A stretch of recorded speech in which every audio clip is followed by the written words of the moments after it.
¿Qué tal? ¿Cómo están nuevamente aquí en Dame el Poder? Y bueno, como ustedes saben, este domingo son las elecciones en la capital federal. Nosotros no vamos a hablar todo el programa de eso. Ya hablamos mucho del tema de las elecciones y seguramente usted está pensando a quién va a votar. Aunque uno de los consultores con quien estuvimos hablando hace poco nos decía que gran parte del voto se decide en las últimas 48 horas. Además de los múltiples candidatos, las encuestas dan que tiene una alta chance de ganar el candidato del PRO. Más allá de los vaticinios, que son discutibles, por cierto, el porcentaje del padrón electoral, es decir, el porcentaje de gente que representa en el país en general, la capital federal, es el 10%. Esto en cuanto a las elecciones presidenciales. En este caso es elección a jefe de gobierno de la Ciudad de Buenos Aires. Esta elección es clave porque en realidad depende de quién gane, va a posicionar o no, es obvio, y va a influir en la candidatura presidencial de Macri. Además de otros factores que van a estar en juego, como por ejemplo el tema de poder entre provincia, capital y nación, y quiénes pueden ser los que gobiernen los distintos distritos. Hoy vamos a hablar de un tema que seguramente a usted le interesa. Cualquiera de nosotros tiene su familia o padres o abuelos y sabemos de qué estamos hablando, los jubilados. El defensor del pueblo de la tercera edad, Eugenio Semino, en estudios, y también de economía, Luis Palma Cané, prestigioso economista. Los temas que vamos a tocar, el de los abuelos, usted ya lo sabe. Llegar a la tercera edad, y hemos hablado acá con quienes han escrito e investigado libros con respecto al tema de la felicidad, cuentan que en la Argentina es una etapa donde justamente no se es más feliz. Y la verdad es que conociendo el paño y habiéndolo vivido en carne propia, uno entiende muy bien por qué. Con 3.800 pesos de jubilación, como la gran cosa, donde no les alcanza ni siquiera para los pañales, donde cada vez la gente vive más, porque la expectativa de vida se modificó y yo me pregunto si acaso vive mejor. Porque de la mano de la tercera edad vienen las enfermedades neurodegenerativas que cuando la gente se moría a los 50 años ni siquiera aparecían, y ahora sí. Eso implica un enorme drama para toda la familia sin plata. Los geriátricos privados son carísimos, con actualizaciones permanentes, prácticamente en grado de extorsión, y rehenes de esos lugares, y en el lugar público donde va la mayoría de la gente no hay lugar. Las camas son las mismas que hace muchísimos años. Ni que hablar del sistema prestacional de salud, que está peor que antes. Así que además le dan una tarjeta de crédito con la plata de ustedes, de los jubilados, para prestarle su propia plata, y lo muestran como un gran logro. Ni que hablar del destino del resto de los fondos, que es para construir casas para otras personas, en vez de aumentarle la plata a los jubilados. De esto vamos a hablar, y también de la economía, lo que a usted le interesa. En caso de que gane cada uno de los candidatos, ¿cuáles son los escenarios posibles? ¿Cómo se pueden manejar los mercados? ¿Qué va a pasar con el dólar? ¿Qué está pasando con Grecia? ¿Y cuáles son las influencias que puede tener o no aquí en América Latina y en la Argentina? Como así también el tema de los distintos sectores de la economía. El campo, por ejemplo, que está haciendo protestas, le está yendo muy mal, les pagan 2,50 por los productos, y cuando vas a la góndola valen 100 veces más. Todos estos temas los hablamos después de la pausa.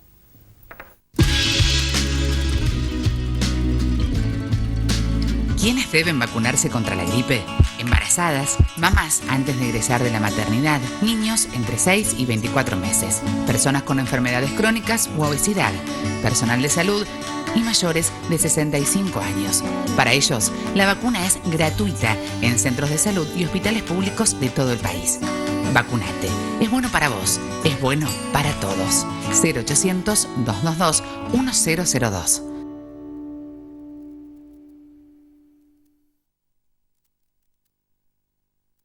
Grupo Petersen, desde 1920, construyendo el país. Alquilar se puede. Ahora la ciudad te da la garantía y un préstamo inicial para que vos y miles de personas puedan elegir dónde vivir. Informate en www.buenosaires.gov.ar/alquilar se puede. Buenos Aires Ciudad, en todo estás vos.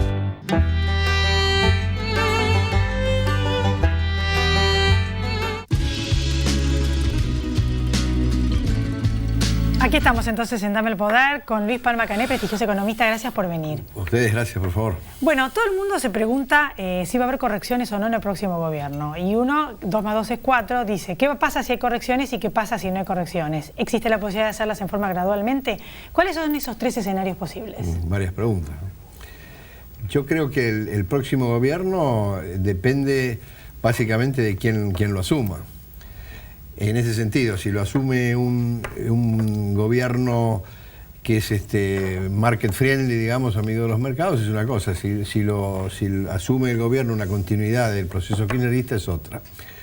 De todas maneras, con respecto a la pregunta que vos me haces, si va a haber cambios o no, no hay ninguna duda que tiene que haber cambios, porque este proceso de la economía como está, una economía que tiene una inflación creciente, con un déficit creciente, con una emisión creciente y un dólar clavado, es un desequilibrio que en algún momento se rompe. Entonces, la pregunta que uno debe hacerse no es si va a haber cambios, si va a cambiar. La pregunta que uno debe hacerse es si el cambio del esquema del escenario económico lo va a hacer el gobierno manejándolo, después veremos si es gradual o shock, si querés lo hablamos, o si no hace nada, y entonces el ajuste, perdón con la palabra, lo hace el mercado, ¿no es cierto? Entonces, lo que te quiero decir es esto.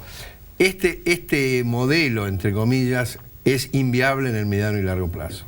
Absolutamente inviable. O sea, la historia lo demuestra. Vos no podés tener una inflación del 40%, un déficit fiscal creciente y un tipo de cambio que está clavado, digamos. En algún momento se te produce la rotura de ese modelo que está forzándose cada vez más, ¿no?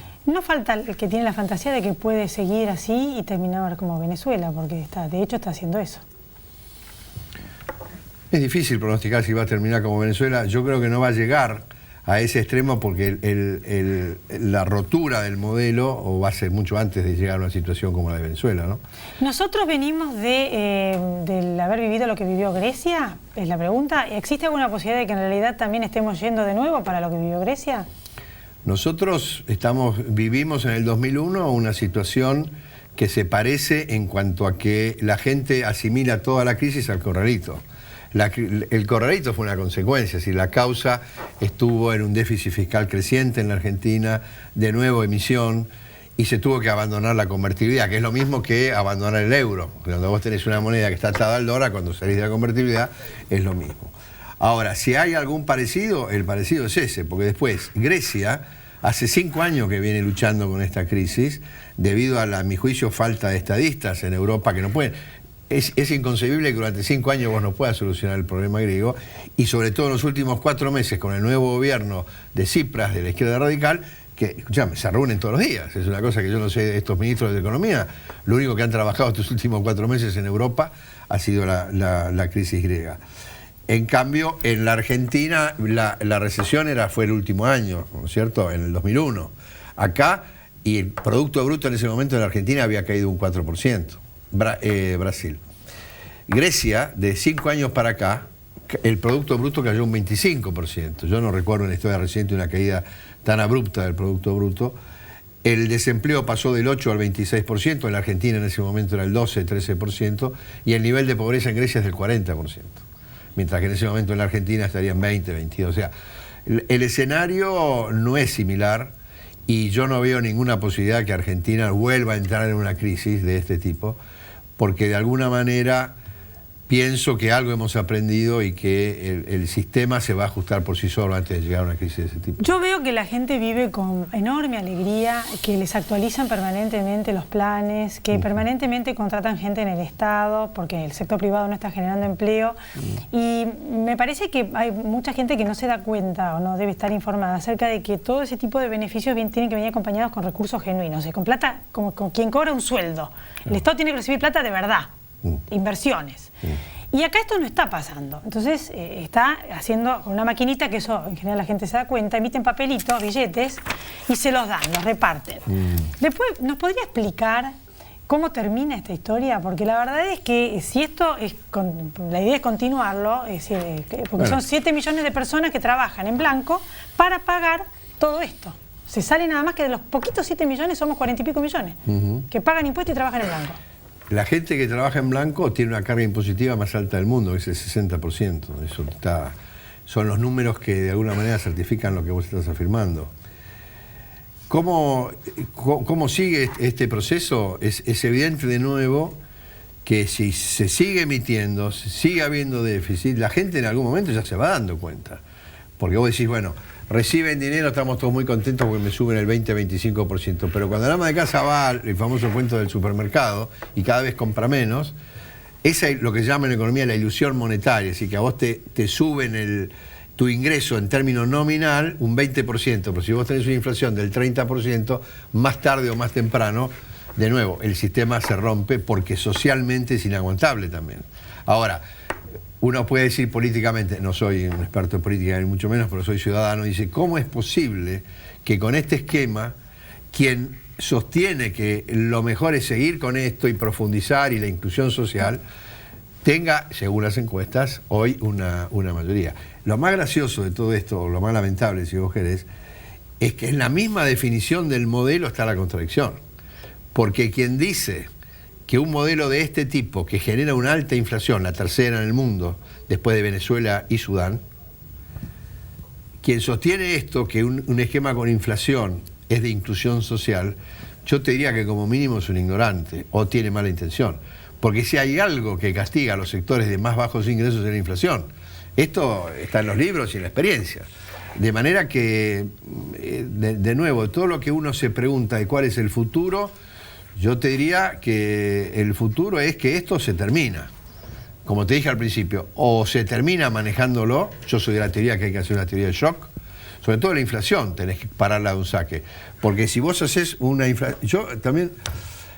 hay colegas que dicen, no, yo quiero que la inflación, que hoy es 40%, dentro de 4 años sea el 15%. Eso es un disparate, con todo respeto. Porque está probado que si vos tenés una inflación del 40%, decís, bueno, vamos a ir bajándola, las expectativas de inflación siempre te van ganando. Porque si dice, bueno, la inflación el mes que viene va a ser en vez del 4, el 3,8. Pero el tipo que forma precios dice, no, yo por las dudas subo el 4,2. Entonces, a esta altura del partido, sostener que un ajuste de la inflación, una adecuación de la inflación, se puede hacer en términos graduales, yo te diría que es pecado ignorante. ¿Es posible salir y empezar a crecer y que la economía que no está creciendo, nuestra economía, no solo no crece, no cae. tener empleo, claro, sea sin la ayuda del campo, que la verdad que ahora va a ser una nueva protesta, no están ganando nada, están totalmente desincentivados, por lo que ya expliqué al principio del programa, y los están matando con los impuestos, y cuando les pagan a ellos los productos muy poca plata, y cuando llega la góndola vale una fortuna. O sea, ¿es posible sin el sector agropecuario que salga adelante en Argentina? No. ¿Sin el apoyo? No, es inviable. Es inviable porque si hay un sector que es competitivo en la Argentina, es el sector agropecuario. La industria, mal que le pese a los industriales, es una industria, no diría parasitaria y prebendaria, pero por ahí anda, porque acá los empresarios industriales se quejan, pero están absolutamente protegidos, digamos, ¿no? Si acá la economía se abriera como debe ser, como son las economías en el mundo, si vos tomás las primeras 20 economías que hay en el mundo, esas economías no tienen inflación, no tienen control de cambios, tienen libertad de capitales, tienen apertura al comercio exterior. Hoy el crecimiento en el mundo, cuando todo el mundo habla de la globalización, ¿qué es la globalización? Es el comercio exterior, que todo el mundo intercambia, y que vos que intercambiás lo que vos sos más productivo. O sea, la Argentina no puede exportar electrodomésticos. ¿Por qué no puede? Porque no pero es. Acá están empacados en cerrarse, sustituir importaciones, porque dicen que el sector industrial es el que más empleo genera. Pero sustituir importaciones, de nuevo, quien sostenga que un modelo de crecimiento se tiene que basar en la sustitución de importaciones, con todo respeto, hoy nuevamente te diría que a esta altura de la teoría y la práctica económica peca de nuevo por ser generoso de ignorante, porque no hay ningún país que se sostenga con sustitución o queremos volver a vivir de lo nuestro, ese disparate, ¿no? ¿Por qué, por último, qué se espera para los próximos meses, de acuerdo a los candidatos, ¿no? ¿Qué candidato puede generar una convulsión, cuál no? ¿Cómo lo ves desde el punto de vista político, el clima de negocios con cada uno de ellos? Yo el clima político me abstengo, pero la respuesta es obvia, o sea, vamos a poner Macri, Massa, Scioli, que son los que están ahí en el candelero. Yo te diría que el que más cerca está del mercado es Macri y el que más lejos está es Scioli. Y la respuesta viene, quien esté más cerca del mercado es el que va a hacer más correctamente las cosas. No, yo estoy en contra de que sea ortodoxo o heterodoxo. Las medidas no son ortodoxas o heterodoxas en la economía, son correctas o incorrectas. Hoy la Argentina lo que tiene que hacer es liberar todos los cepos, porque el cepo no es únicamente en el tipo de cambio, el cepo es en los precios, en los permisos de exportación, en el control de importaciones. Ahora resulta que 4 fulanos sentados en una mesa deciden si yo puedo importar o no, deciden si yo puedo comprar dólares o no, deciden a cuánto tengo que comprar el dólar, deciden. Entonces, ¿por qué para terminar, porque este pseudo modelo parte de un esquema ideológico, también paleozoico, que sostienen, y yo lo que estoy es parafraseando, no diciendo lo que ellos dicen, que en la administración de la economía es mucho más eficiente el sector público que el sector privado.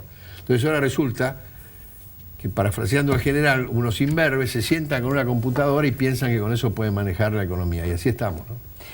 Yo le agradezco muchísimo haber estado acá. La verdad es que no hemos tenido oportunidad de ser... Bueno, no tuve la oportunidad de entrevistarlo antes, así que última, exactamente, digamos. Lo espero nuevamente. Con mucho gusto. Después de la pausa, ese tema que a todos nos preocupa y ocupa, porque todos tenemos padres, madres, abuelos, tíos, y lo hemos vivido, la tercera edad.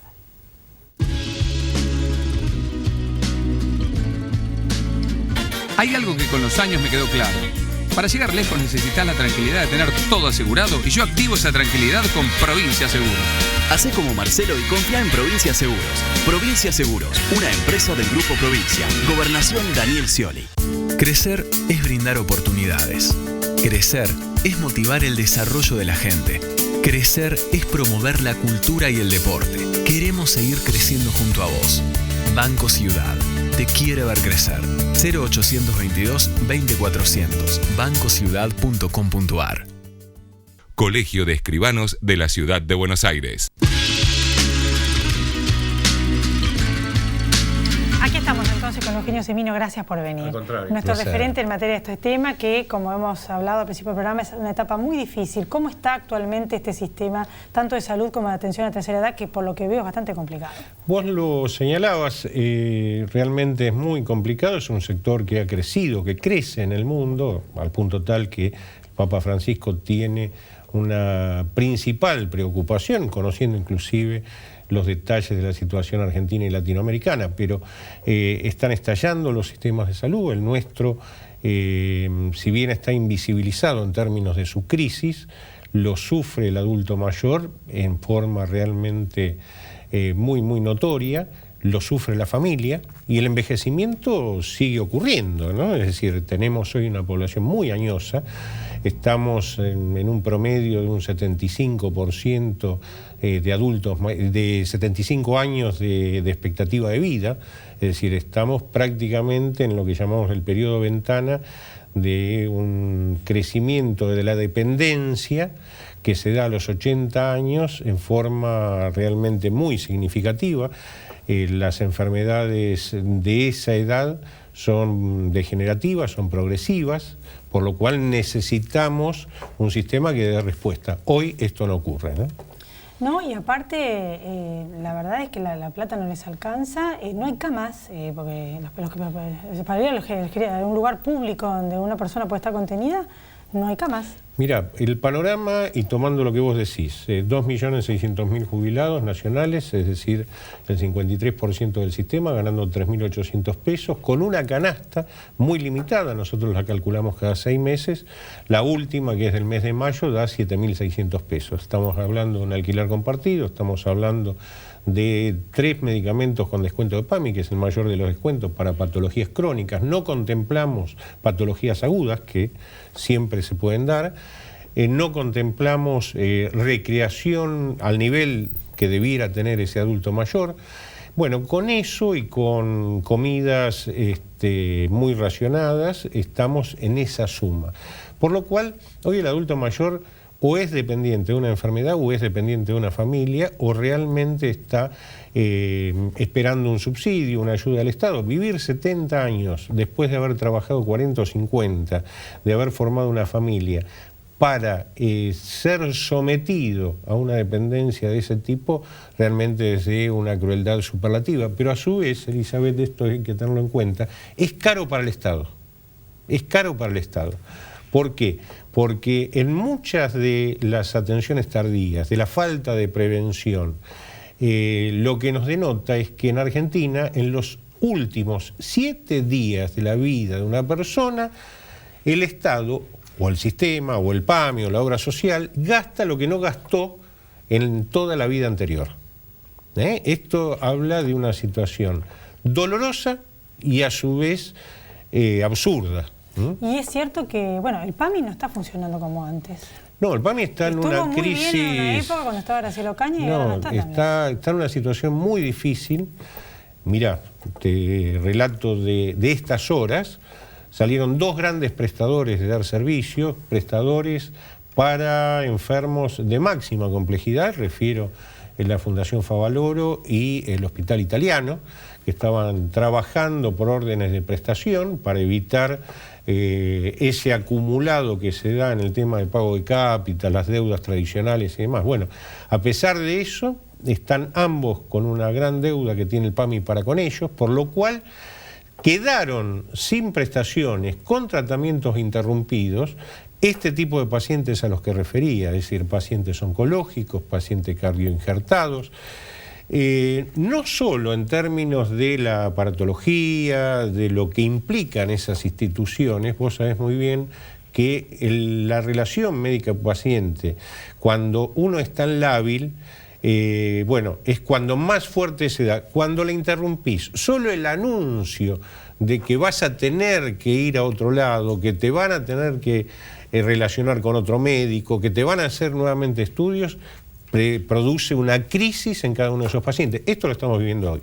Te agrego, porque vos también lo señalabas, mientras estamos hablando, hay pacientes arriba de una ambulancia buscando una cama de terapia, es decir, tenemos el pico de mayor morbilidad y de la menor cantidad de camas. ¿Y hay más empleados en el PAMI?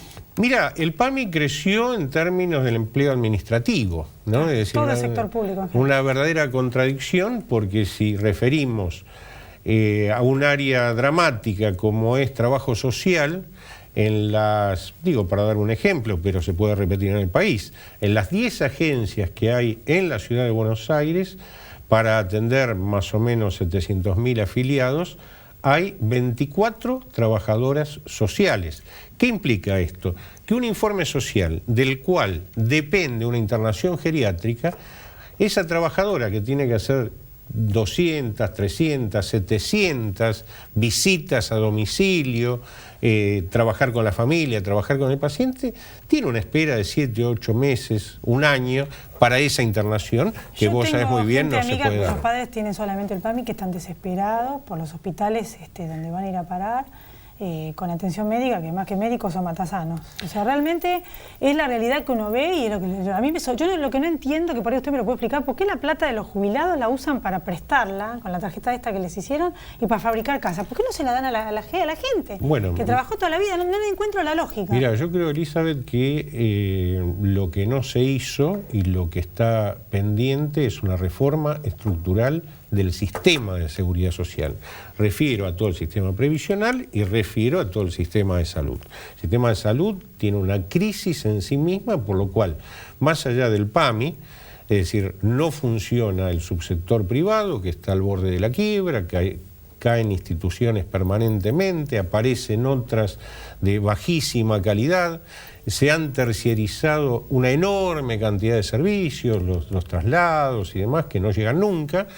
Y esto por un lado. Por el otro lado, ¿qué ha pasado con ANSES y sus famosos 550.000 millones de pesos del Fondo de Sustentabilidad y Garantía? De ese fondo hay una gran cantidad, casi el 70%, que son papeles. Muchos de ellos préstamos al Estado. Sabemos que históricamente en Argentina lo que el sistema le prestó al Estado no ha regresado. Tenemos un stock de 350.000 juicios que es prácticamente inamovible. Mejoró el pago de sentencias en los últimos 3 años, pero el flujo de ingreso de nuevos juicios es equivalente al pago de sentencias, por lo cual el stock nunca se mueve. Y acá hay realmente cuestiones compartidas, porque esos juicios, que en muchos casos ven morir al jubilado en el decurso de ellos, lo que a su vez son costosísimos al momento de pagarse para el Estado. Sí, que en realidad hubiera sido todo mucho más fácil si de entrada la persona, en vez de darle 3.800 pesos, le da 8, 9, un monto justo. Por ejemplo, ahora están cobrando jubilación personas que nunca en la vida trabajaron también, porque fue moratoria. generalizado, ¿no?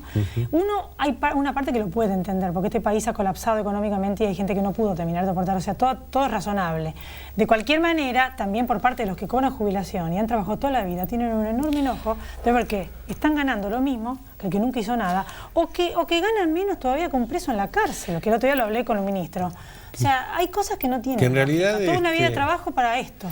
A ver, tenemos 20 años para tomar un periodo largo de desguace de un sistema de seguridad social y de los peores ensayos.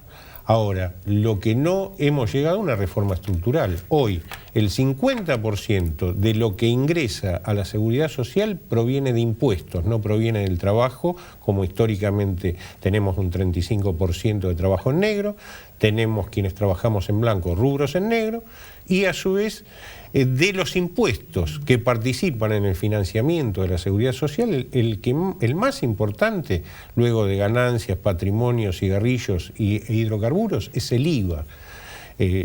Fíjese que es un absurdo el más regresivo de los impuestos financiando a los pobres jubilados. Por eso las consecuencias. Hay que tratar una reforma fiscal y una reforma estructural del sistema de salud. Tendría que haber, sí, una reforma para la tercera edad. Un ministerio tendría que haber.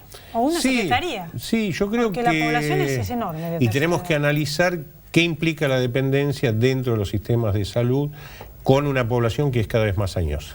Yo le agradezco mucho, esto ocurre en todo el mundo, que la población es más añosa, la expectativa de vida se ha modificado en el mundo y quiero que sepa la gente que llegar a la vejez en otros países es una bendición y que en la mayoría de los cruceros que hay en el mundo, en los barcos, son la gente de la tercera edad de Estados Unidos, de los países desarrollados, y acá la gente de la tercera edad está pasando todas estas penurias. Gracias por haber estado acá y gracias a ustedes también por estar ahí. Después nos veremos después de las elecciones a ver quién gana en Capital para hacer el análisis después de las elecciones. La jefe de gobierno de la ciudad.